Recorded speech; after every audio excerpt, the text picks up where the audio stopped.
Hi friends, నిన్న జరిగిన operation సింధూర అయితే తెలుసు కదా మనందరికీ.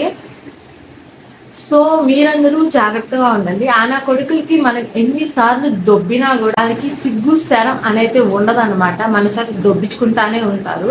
అయినా కూడా ఇంత కాకుండా ఇంత కూడా సిగ్గు స్థరం ఉండదు. నిన్న జరిగిన మన ఆపరేషన్ సింధూరాలో కూడా వాళ్ళు చాలా అంటే చాలా నష్టపోయారు. కానీ పైకి మాత్రం మాకేం అంత నష్టం జరగలేదు అని అయితే చెప్తున్నారనమాట.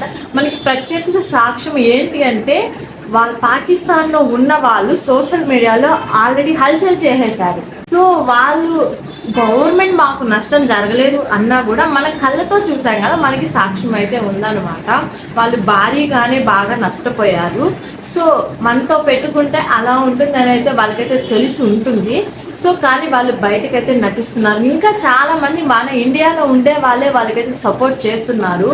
ఎవరో 10 మంది చేసిన దానికి అందరూ బలవ్వాలా అని అయితే అన్నారనమాట. మన దేశంలో ఏదైనా ఒక కష్టం వస్తే అందరూ ప్రశ్నించే వాళ్ళే అయి ఉండాలి, కానీ సాల్వ్ చేసే వాళ్ళే అయి ఉండాలి. అంతేకాని వాళ్ళకి విమర్శలకు వెళ్ళి వాళ్ళ పక్క మాట్లాడితే ఈరోజు వాడికి జరిగింది రేపు మనకి జరగచ్చు. ఈరోజు వాడికి నష్టం జరిగింది రేపు మనకి నష్టం జరగచ్చు. ఎందుకంటే మన ఇండియన్స్ ఆల్మోస్ట్ ఎలా ఉంటారు అంటే, ఓహో వాడికి కదా జరిగింది, నాకేంటి, వాడి కదా నాశనం అయిపోయింది, నాకెందుకు, నేను సుఖంగానే ఉన్నాను కదా అని అయితే అనుకుంటారనమాట. సో ఇది చాలా చాలా చాలా చాలా తప్పు అనమాట.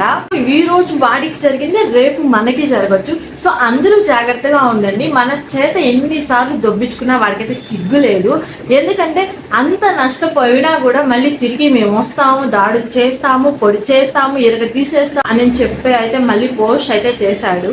సో సిగ్గు లేని వాళ్ళకి ఎన్నిసార్లు చెప్పినా సిగ్గు ఉండదు.